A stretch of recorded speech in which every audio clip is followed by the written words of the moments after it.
Hello everyone. Good afternoon. Today is November 28th, Tuesday, 2:46 in the afternoon.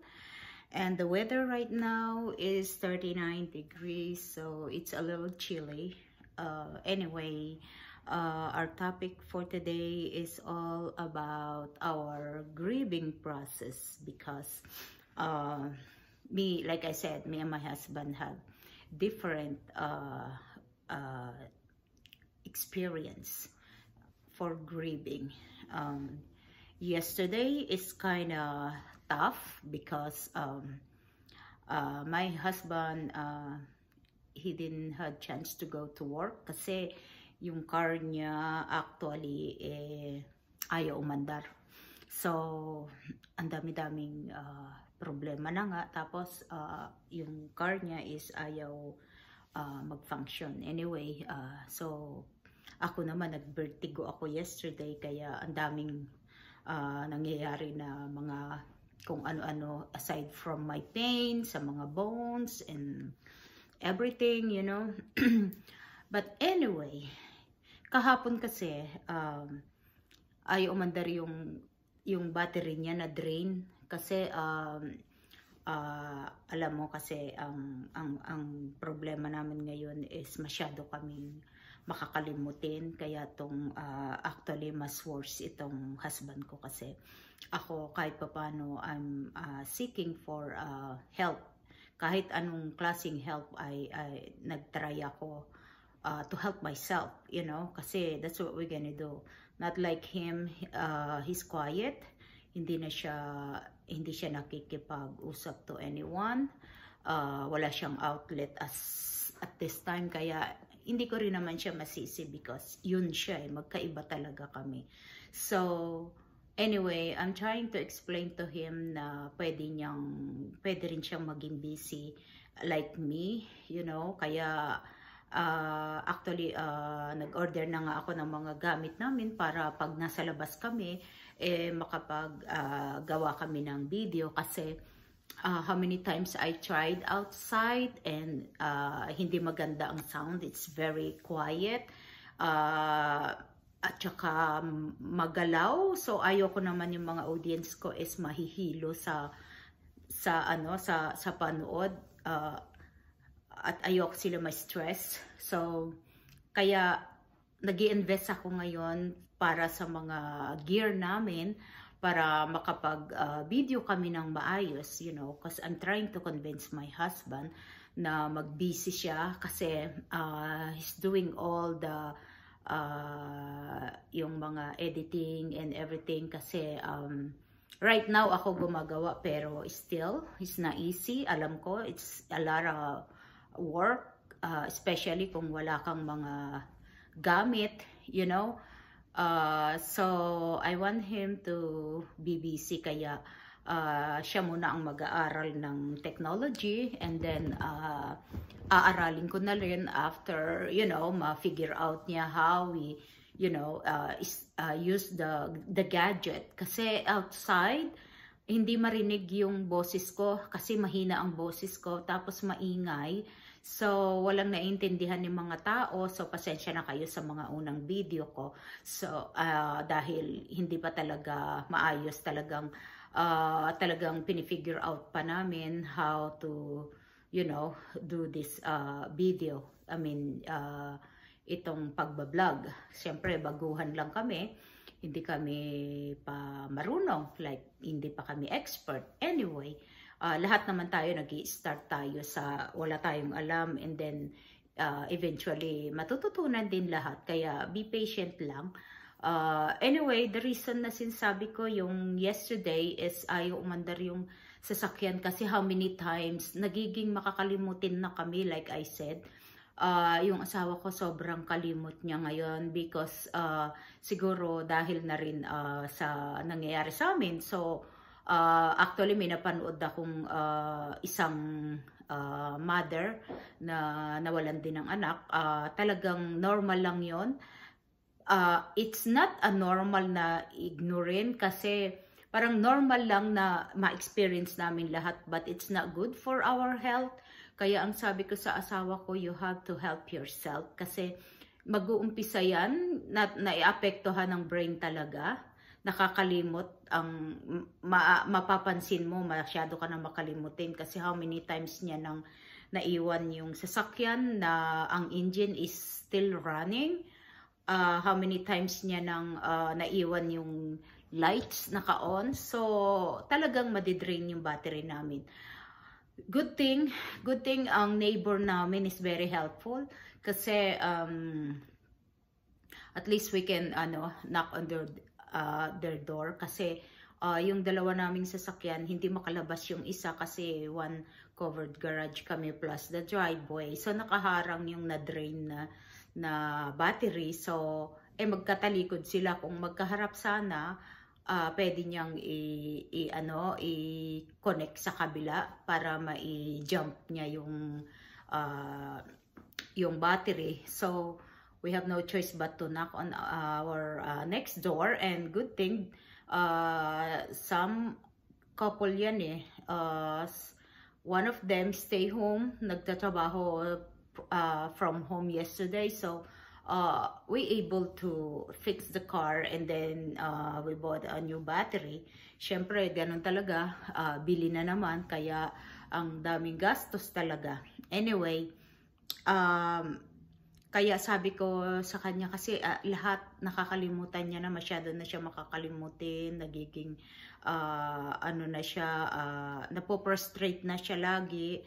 So sabi ko sa kanya, talagang we have to help ourselves. And then yung napanood ko nga about this experience is, sabi nga daw ng doctor niya, which is my doctor, my cardiologist told me na ang unang maapektuhan talaga yung utak dahil sa stress, dahil dyan sa mga nafe-feel namin at this time. So kung hindi namin tutulungan, syempre ang next na maapektuhan yung puso mo, and then sunod-sunod na pababa na sa mga organ. So kaya we have no choice, talagang we have to do something. And then ang sabi ng cardiologist ko, first is how to divert your anxiety. Sabi niya is to exercise. Kailangan talaga ng exercise namin, at saka eto nga, yung mga masasakit namin katawan, the reason nagsasaktan kami because very tight nga ang mga namin, ang mga shoulder, lahat, neck, dahil nga pag na-stress ka is yun talaga. Kaya eto, nagsasakitan ng buong katawan. Kaya I'm trying to avoid yung magpa-pain management kasi I did that twice already, and I don't think if I can do it another one because it's not good for my bone. Just like what happened to my nanay, kasi nagpa-shot siya how many times sa legs niya until hindi na siya makalakad because yung mga veins mo pala dyan, later on, liliit siya, magde-deteriorate siya, and then hindi na makakaya yung body. Ako, yung aking spine ang problema ko dahil I have lumbar problem. I already had surgery on my cervical spine, but there's another problem on my cervical dahil kaya ito nag-spasm na naman because naiipit na naman yung mga veins ko. Kaya hindi talaga kami pwede ma-stress. Kaya mahirap ang stress, talagang mapapatayin tayo niyan So sabi ko sa husband ko, find a way siya to help him, kasi hindi ko siya matutulungan dahil alam namin ngayon nasa posisyon kami na I cannot help him and he cannot help me. Support lang kami to each other. Nag-comfort lang kami isa sa amin down, but usually pag isa sa amin down, nahahawa ka. Kaya hindi talaga madali, especially dalawa lang kami dito sa bahay at wala rin kaming gustong gawin sa ngayon dahil hindi kami makapag-activities, hindi lang dahil sa malamig, dahil para bang outside is very sad, is very lonely. Kaya yun ang nakikita namin, hindi masyadong hindi kami na-excite kasi wala na nga kaming excitement, wala na rin kaming drive. So talagang we have to do something. I know this is it's easy to say to anyone na ang problema namin is like this, you know, compared to the other person. But honestly, ang hirap kasi pag ang kalaban mo is yung brain mo. Kasi ang brain namin right now is talagang traffic. Kaya ang hirap mag-adjust. Talagang kahit anong gawin namin, talo kami. Kasi ang pagkawala ng anak namin ay hindi normal, hindi ba walang ready, walang walang solution, walang what do you call this, walang closure, kaya mahirap talaga. So kung hindi namin pipilitin na tulungan talaga ang sarili namin, is hindi kami mabe-better. Anyway, tawag dito. Anyway, kung kukumpleto ko yung gear ko, and then we can do something, mapupuwersa na kami lumabas to video yung mga places around here para may ma-share din ako sa inyo, para naman hindi laging ganito yung aking channel, you know. Alam ko naman na ang tao gusto rin yung mga something na makita, mapanood, katulad ng ginagawa namin if we watch the YouTube. Nakakatawa kasi marami silang pinupuntahan, ang gaganda. Nakita ko na nga halos lahat dyan sa Pilipinas dahil sa mga YouTubers. Nakakatuwa, ang dami ng progress ng bansa natin. Nakakatuwa, ang dami ng makainan, ang dami ng magagandang places, you know. Nakaka-excite din. So hopefully someday if we're ready, makapag-bakasyon din kami para makita, ma-enjoy naman namin yung buhay namin kahit papano. But anyway, marami rin naman mapuntahan dito, pero syempre siguro tayong mga Pilipino, para bang iba pa rin yung sarili nating lupa. Kaya anyway, tinuturuan ko yung asawa kong mag-divert siya ng kanyang brain, kasi nga ako nga eto, honestly, dati occupied talaga lahat ng oras ko, pero ngayon mas more occupied kasi yung pag-reels ko, yung ngayon nadagdagan na itong YouTube, talagang sobrang busy ko na, wala na akong time actually, pati sa mga friends ko, kasi piniprepare ko pa ito, nag-iisip pa ako ng magandang content, at saka syempre, I wanted to be busy talaga kasi at least ito, natutulungan ko yung sarili ko na pag lumalabas ako, kung ako ay hindi nagda-drive, I can, you know, check my reels, yung busy ba ang utak. Tapos, kailangan mo kasing i-divert pag hindi ka matutong mag-divert, para bang every minute of your life is para kang nasa battle, talagang wala kang maisip kundi iisa lang, lalo na sa pagtulog, you know. Kaya ako nagbibisi ako, nagsusulat ako, malaking tulong honestly. Kaya dun sa mga taong nag-experience ang katulad namin, talagang yun lang ang gagawin mo para matulungan mo yung sarili mo, kasi kung hindi ka gagawa ng way, talagang masisiraan ka ng ulo. Kasi lalo na sa kaso namin na may ganito ring problema. Kaya alam mo, nakakatuwa nga kasi yung mga sinasalina, yung mga chat room na binabasa ko, kanya-kanya kaming mga opinion, kanya-kanyang mga experience, at kanya-kanyang mga paniniwala, at saka kanya-kanyang pinagdadaanan na talaga naman pong hindi madali. Pero pag binabasa ko ang mga comments nila, talagang malaking tulong, kasi I feel like hindi ako nag-iisa, na marami kami. Plus nanonood din ako ng mga YouTube na individual person, kung paano rin sila nagsusurvive. Talagang nawala na talaga yung aming drive sa buhay. Marami talagang taong hindi nagsusurvive sa ganitong situation dahil talagang masakit. Sobrang sakit talaga. Parang pag hindi pa nangyayari sa'yo, parang sa tingin mo, madali lang, parang ang dali lang solusyonan. Pero honestly, pag nasa posisyon ka na nito, wala. Ako, ang very strong ako, pero this time, talagang wala akong magawa. Kasi hindi madali ang mawalan ka talaga ng anak, talagang nakakasira ng ulo. Nag-worry lang ako sa asawa ko kasi masyado na yung kanyang pagkakalimutin masyado, at saka nakikita ko yung ako, kahit ganito ako, kahit na na-stress ako, hindi ako naglulus ng weight. Siya, iba yung katawan niya hindi siya makakain, hindi siya makatulog, naglulus ng weight. Ako naman, lalo ako nagugutom. Baliktad kami, lalo ako nagugutom. Tapos hindi rin ako makatulog sa gabi. Pero instead na mag-gain ako ng weight, lalo akong tumataba. Kaya magkaiba kami.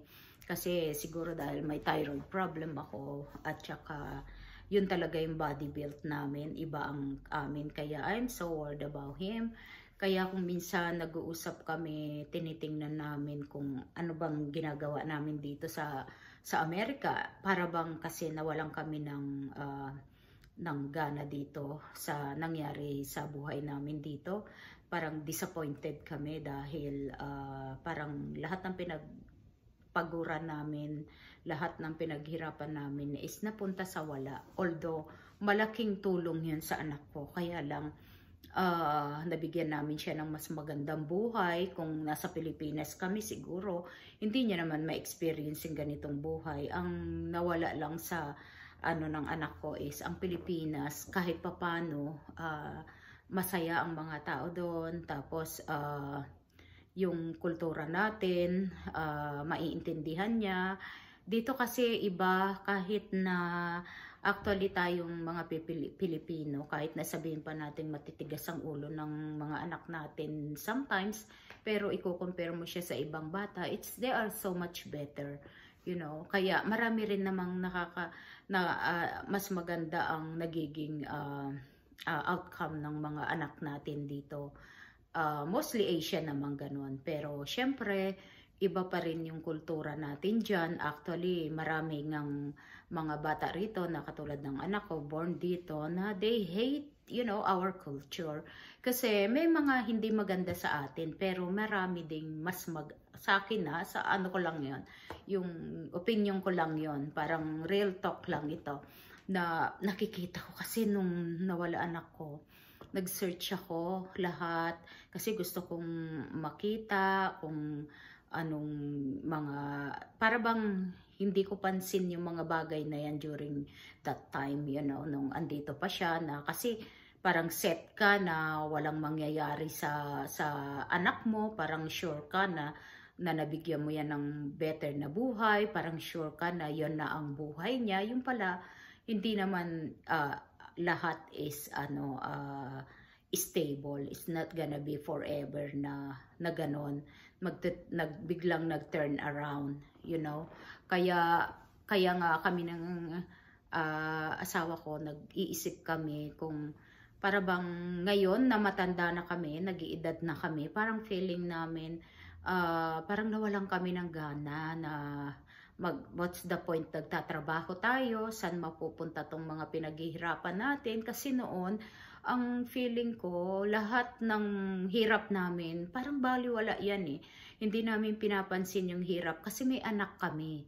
Yung lahat ng pinaghirapan mo, merong patutunguhan, may mapupuntahan. Kaya ang hirap nung nawala siya, para bang nawala na rin kami ng gana. Ano pang point na nagtatrabaho kami everyday, we stress everyday, tapos saan mapupunta yung pinaghirapan namin? Parang kung titingnan ko sa situation namin ngayon, we're working for bills. Para bang mas makakatipid pa ako sa atin kung andyan ako, kasi hindi ako gagastos ng ganito kalaki. Yung nga lang, wala akong trabaho, pero wala rin naman kaming naitatabi na pera dito. Parang pag kumita ka, diretso lahat din naman sa mga babayaran mo, sa mga bills mo. So what's the point? At least sa atin, makakapahinga na ako. At least doon, kahit wala akong pera, wala naman akong trabaho, wala akong naghihirap na ano. Kasi kaya naman namin na mag-stay na doon kahit walang trabaho. Kaya lang, minsan nakakatakot lang, hindi ka sanay kasi nang wala kang income. Alam mo naman ang pera, napakabilis mawala. Kaya hindi rin kami makapag-decision just like that. Pero actually, we are so tired, you know. Now, ngayon namin naramdaman na kailangan na namin, it's about time for us na mag-enjoy na sa buhay kasi habang nakaka-function pa kami. So, yun naman yung mga iniisip namin kasi parang dito kasi, dito naman marami ka naman din magawa, marami kang mapuntahan. It's a matter of ano nga lang, na talagang sa pagkain na lang, magastos. Pero kaya naman, kaya lang, syempre tayo, lalo na ngayon, pinapanood ko yung mga YouTubers sa atin, ang dami nila napupuntahan na hindi naman ganun kalaki din ang panggastos nila. Kaya nakakatuwa din ang buhay sa atin actually. Kasi itong actually nangyari sa anak ko. Kasi ako talaga, since she was born, talagang nakapokus ako sa anak ko. Talagang siguro kung hindi ako hairdresser, kung wala akong talent, baka mag-alaga na lang ako ng bata just to stay with my daughter kasi I'm so scared na dalhin siya sa anyone, yung magpa-babysit. Takot ako kasi hindi ko kilala kung ano yung mga tao. Ayoko naman yung basta ko na lang siya iiwan. At saka iba talaga ang mga lumaki sa mga babysitter at saka sa mga school lang na, you know, especially kung ano lang yung ma-afford namin. So, talagang nag-stay ako sa anak ko.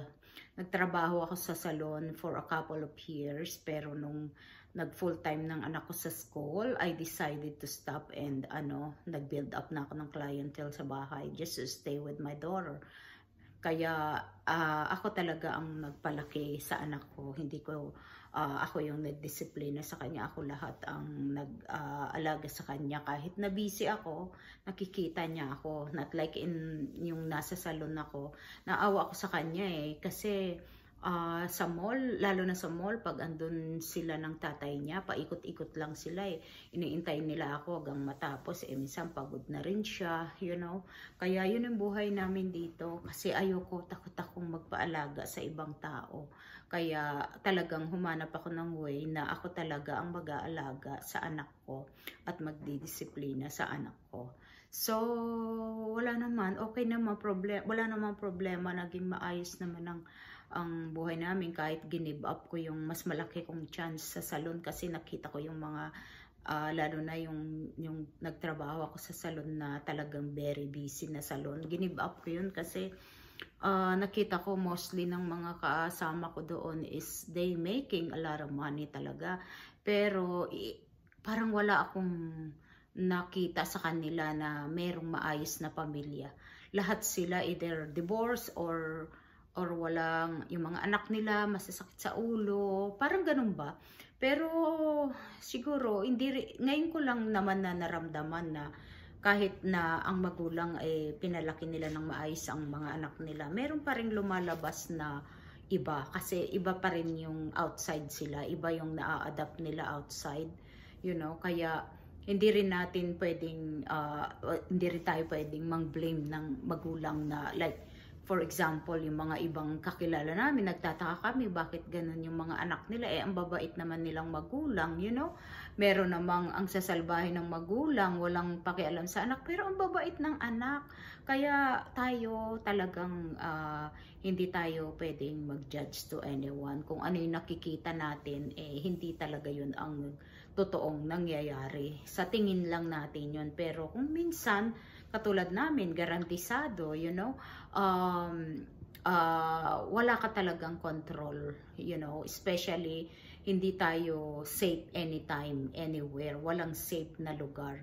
Walang, hindi natin alam kung kailan tayo safe at saka yung in danger tayo. Kaya yun ang mga natutunan ko talaga. Ang dami ko talagang natutunan ngayon since nawala yung anak ko. Para bang na-focus ako sa nangyayari sa mundo. Nakita ko ngayon na ganun lang pala ang buhay. Kaya ang sa akin ay ang masasabi ko lang sa mga taong hindi pa nakaka-experience ng na-experience namin, hopefully sana magkaroon kayo ng time, be patient to each other, tsaka bigyan ng time ang mga anak nyo na kahit sometimes masakit sila sa ulo, hayaan nyo lang sila kasi may choice din sila. Tayong mga magulang, we're just here to support them and guide them, pero pag may mga sarili na silang buhay, may mga sarili na silang desisyon, pagdadasal lang natin sila, yun lang talaga ang magagawa natin. At saka kung mag-aas sila ng help, kung may ma-help, kung wala tayo talagang magawa. Kasi doon ko lahat natutunan na kahit pala, minsan kasi, syempre, hindi nyo maalis, magkakaroon ako ng regret sa anak ko na sana, hindi na lang ako nagtipid, sana, pinasyal ko na lang siya kahit saan, kahit na mapuno na ako ng utang sa credit card ko, pero hindi nga yun ang reality ng buhay eh. Kasi during that time, andun ako sa point na I have to make sure na hindi mahihirapan ang anak ko, hindi siya magugutom na katulad namin, hindi siya mag-aalala sa pag-aaral niya, you know. Kasi ako, kahit hindi siya magtrabaho, kasi alam ko mga bata dito, they started working when they were like teenager. Yung anak ko hindi eh. Sabi ko lang sa kanya, anak, kung gusto, pero sinabi ko, kung gusto niya magtrabaho, it's up to her, you know. Pero yung ipupwersahin ko siya para makapag-aral siya, hindi namin ginawa sa kanya yon. Talagang pinaghandaan ko siya na makakapag-aral siya since she was born. Good thing na lang, gusto niya talaga mag-aral. Pero like I said, hindi lahat ng bata ay willing mag-aral. Kasi may mga tao na katulad ko nga na ang pag-aaral ay hindi para sa akin. Kasi siguro nawalan ako ng confident nung bata ako dahil nawalan kami ng magulang at the early age namin, tapos wala na kaming makuhang help, sinong tutulong sa amin para makapag-aral. But anyway, ako, nakapag-college naman ako kahit papano. Nakapag-abot din ako ng hanggang 3rd year college. Hindi ko lang natapos dahil umalis na yung husband ko during that time. Tapos alam nyo naman, bata pa ako yun, takot na takot akong magkamali kasi pumunta na siya ng Amerika. Ako, ayoko ng lumabas para bang feeling ko baka ma-involve ako, wala na mangyari sa buhay ko. Kaya pero sana hindi, sana tinapos ko na kasi sabi nga ng anak ko sabi niya nga, Mom, why didn't finish your school? Sabi ko naman sa kanya na kasi iba naman ang situation natin noon at saka yung sa iyo. Kasi yung situation ko, I am the one who's providing for myself. Hindi katulad mo, meron kang nakapag-ready kami para sa'yo. Kaya hindi na namin kaya, sabi ko. At saka, yun ka lang, sana lang, nung umalis si daddy mo, na tinapos ko na lang sana. Kaso hindi nga ako yung taong maaral, yung matyaga. Yung anak ko nga, minsan bibilihan ako ng libro niyan sabi niya, Mom, read this, ganito. Riregaluhan ako niya para mapilitan ako magbasa. Pero wala pa rin. Wala pa akong isang chapter, inaantok na ako. Kaya kung minsan dino-joke ko siya, sabi ko, sabi niya, Mom, did you read your book? Sabi niya, yes. Sasabihin ko, no. Sabi niya gano'n, yung pala alam niya kung nabuksan o hindi yung libro. Kaya sabi niya, no, you didn't even touch it. Sabi niya gano'n. Hindi ko alam bakit niya alam. Siguro may palatandaan siya. But anyway, sabi ko naman sa kanya, wag mo na kasi ako pagbasahin. Kwento mo na lang sa akin. Papahirapan mo pa ako Sabi ko, nagagalit yun sa akin kasi lagi niya sinasabi sa akin, Mom, you never been serious. Sabi niya gano'n pagkausap ko daw siya, sabi ko. Ganun talaga tayong Pilipino, 'di ba? Masyado tayong yung ating humor ba, at saka Yan kasi na-adapt namin siguro kung tayong mga Pilipino, kung hindi naman tayo may humor talaga, madrama yung buhay natin eh. At least na-enjoy natin yung buhay natin, di ba? Hindi tayo na-stress, pero ganyan ang buhay ko. Alam nyo, masayahin akong tao, very funny ako. I got it from my mom. May pagkasuplada si nanay, pero very funny siya. Tsaka maano ang humor nyon, kaya na-adapt namin lahat yan, hindi hanggang sa mga pamangkin. Even my daughter, she's very funny, you know, kaya tuwan-tuwa sila kasi kuhang-kuha niya yung Filipino way natin. Pero like I said, nakaka ano talaga, isipin na, you know, ganun yung anak ko, pero minsan nagagalit siya sa akin kasi sabi niya hindi daw ako maging serious. Ganun talaga ako funny talaga ako. Ngayon lang ako talaga naging naging quiet, kasi syempre dahil dito sa pinagdadaanan naman namin, madalas nga akong ma-feel bad pagka nasa big group ako or sa mga kaibigan ko. I laugh, you know, parang feeling ko ba, bakit ako nag-i-enjoy?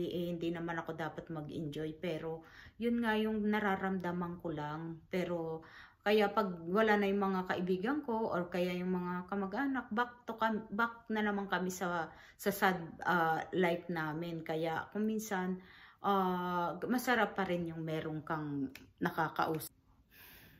Anyway, hanggang dito na lang muna ang kwento ko sa inyo kasi I have to go back to work. Kailangan ko magtrabaho. May isa pa akong client right now. But tomorrow, hopefully I have chance to, you know, mag-video kasi I'm going to be busy na. Especially December is my busy time. Kaya ito, inaano ko na yung piniprepare ko na to para may upload ko habang pag busy ako, meron ako may upload kasi syempre ang time din naman namin dito is limited din, so pasensya na muna kayo. So hopefully ma-receive ko na yung mga gadget ko para makapag-activities kami, makakuha kami ng mas better na site, you know, better na place, so we can you know, so I can improve my content, my video. Okay, maraming salamat. Sana pagtiyagaan nyo ko. Promise, I'm trying to educate myself how to do the better video at saka sana magandang content. Okay, that's it for now. Nakwento ko lang yung mga pinagdadaanan naming mga kung ano-ano lang. Okay? So please subscribe, share, and like na din sa mga taong makakapanood nito. Thank you for watching and God bless us all. Thank you so much. Bye!